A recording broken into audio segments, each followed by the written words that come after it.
Chapter 12. Self-betrayal provokes self-betrayal.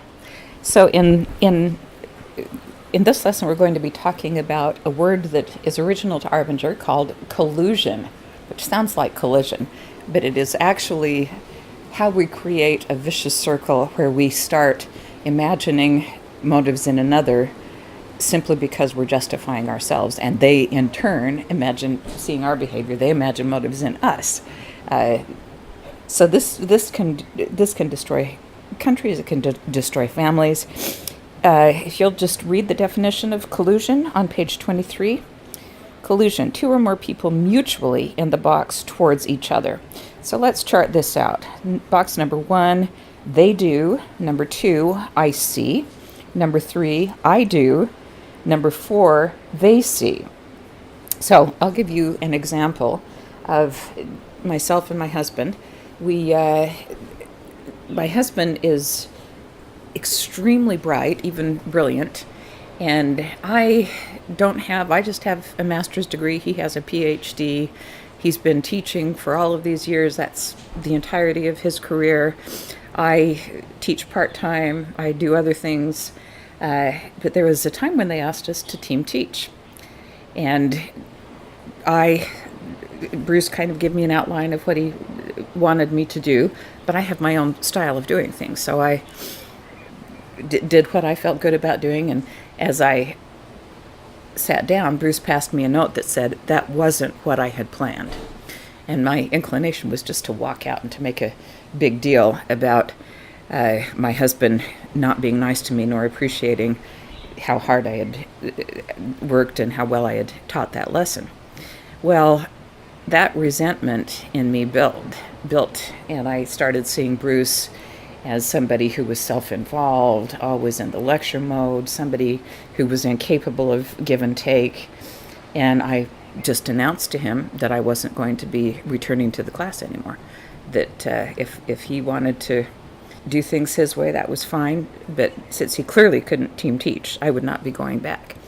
Well, of course, he started seeing me as somebody who was uncooperative, unwilling to work together with a plan.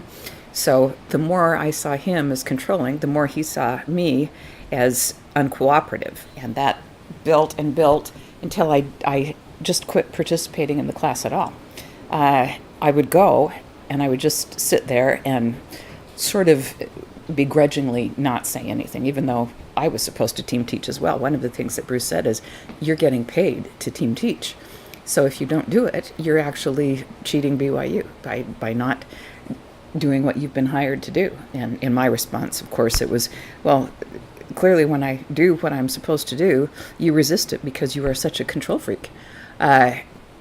Ultimately, what happened at the end of this collusion, where each of us was building a false narrative about ourselves and mostly becoming the victim of the other, or perceiving ourselves as the victim of the other, ultimately we got our student evaluations, and sure enough, it said, we wish we had heard more from Sister Young.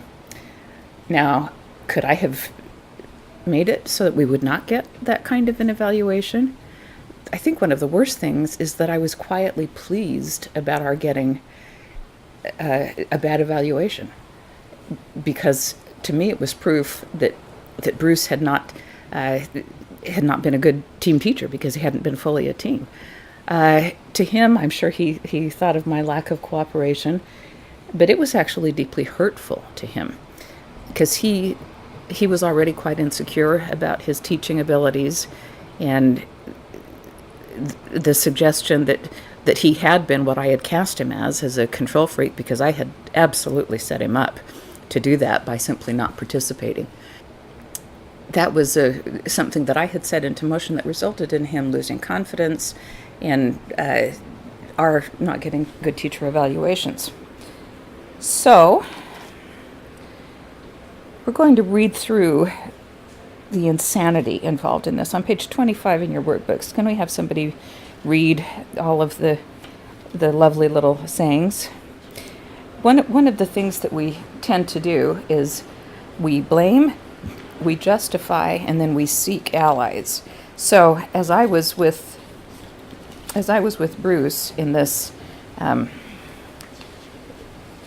in this collusion, I could talk to people about how, no, I'm not participating in this. I did. And he just, said that I wasn't going according to his plan. If he wants to control it, by golly, I'll let him control it.